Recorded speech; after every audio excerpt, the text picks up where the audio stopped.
Rail मंत्री माननीय श्री लालू प्रसाद यादव जी थे, जिनके समय में रेलवे का बहुत बड़ा फायदा हुआ था।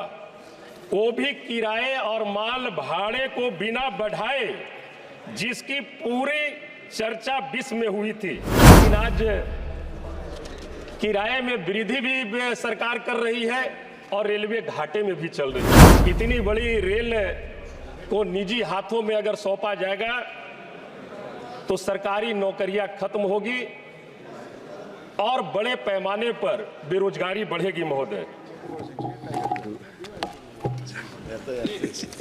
धन्यवाद अध्यक्ष महोदय, आपने मुझे रेल बजट पे बोलने के लिए समय दिया।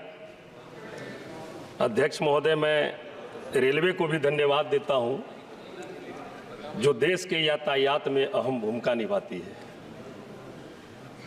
यूं तो भारतीय रेल दुनिया का चौथा सबसे बड़ा नेटवर्क है, लेकिन महोदय सुरक्षा और सुविधाओं के मामले में वह अन्य देशों से बहुत ही पीछे है। बीते 2 सालों और हाल ही के दिनों में हुए हादसे बताते हैं कि भारतीय रेलवे में बहुत सी कमियां हैं। इसे बेहद पैमाने पर सुधारने की आवश्यकता है। महोदय,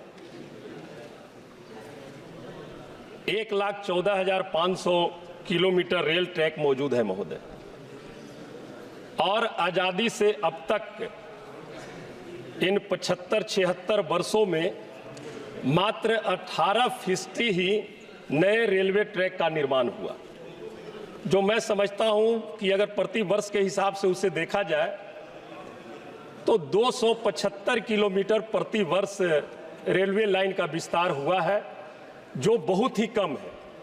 इसकी संख्या और बढ़ानी चाहिए।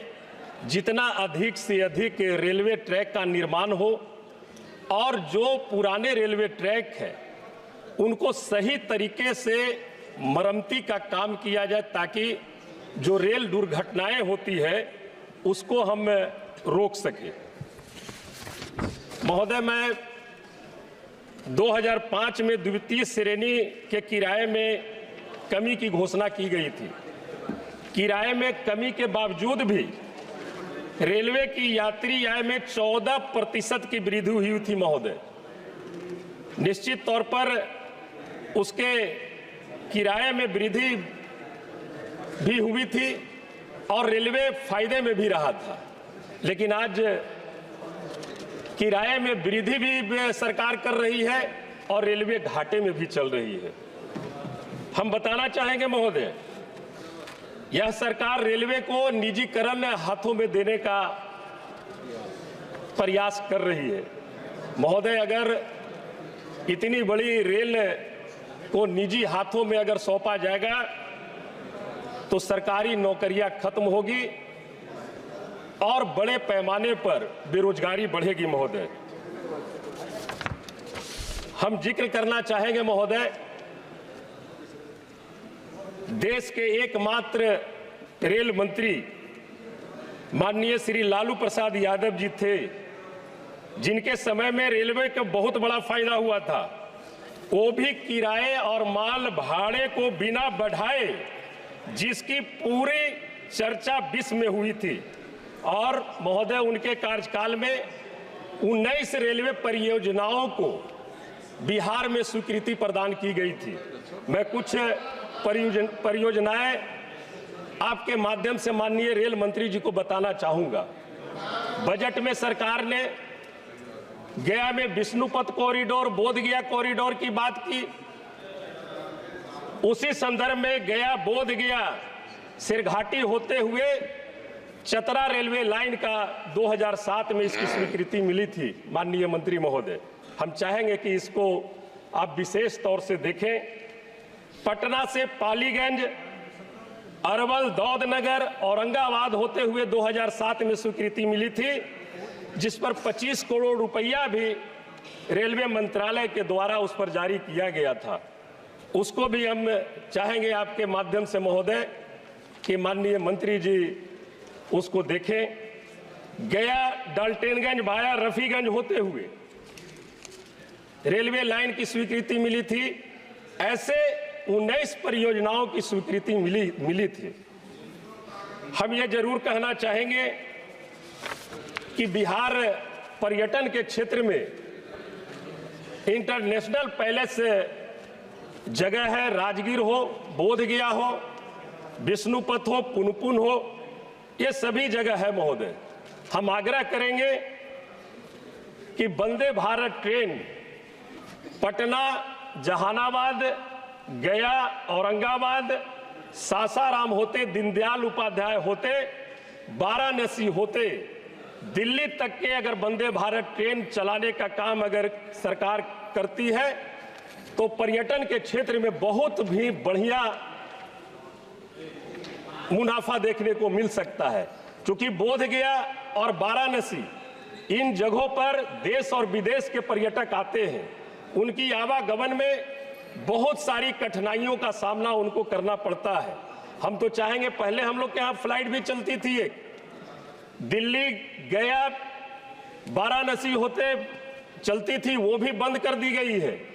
इसलिए माननीय, आपके माध्यम से माननीय मंत्री महोदय जी से हमारी आग्रह होगी कि इसको विशेष कैटेगरी में रखकर एक वंदे भारत ट्रेन जो गया से, पटना से चलकर जहानाबाद, गया होते हुए, वाराणसी होते हुए दिल्ली तक के अगर चलाने का काम करें तो हम समझते हैं कि बहुत ही अच्छा होगा।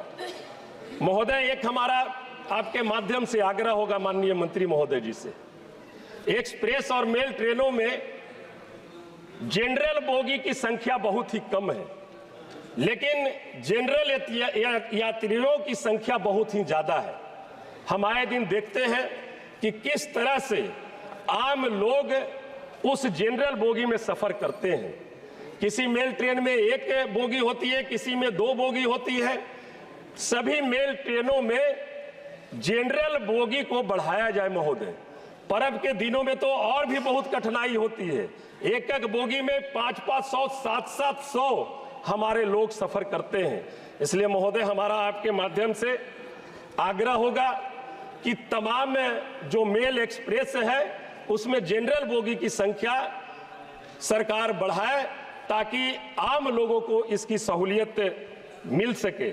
एक आग्रह हम माननीय मंत्री महोदय जी से आपके माध्यम से करना चाहेंगे, गाड़ी संख्या 12987, 12988 जो अजमेर सियालदा एक्सप्रेस है, गया के बाद वो डिहरी में रुकती है महोदय। उसके बीच में अनुग्रह नारायण रोड जंक्शन है। अनुग्रह नारायण पूर्व मुख्यमंत्री सत्येंद्र नारायण सिंह जी का गृह जिला है और उनका वहाँ घर है। हमारी विशेष आग्रह होगी कि अजमेर सियालदा 12987, 12988 का एक छोटा भी स्टॉपेज माननीय मंत्री महोदय जी अगर औरंगाबाद में कर देते हैं तो वहां पर कम से कम तो 30-40 लाख लोगों को उसमें फायदा पहुंचेगा। महोदय, आपने मुझे समय दिया महोदय, इसके लिए आपको धन्यवाद।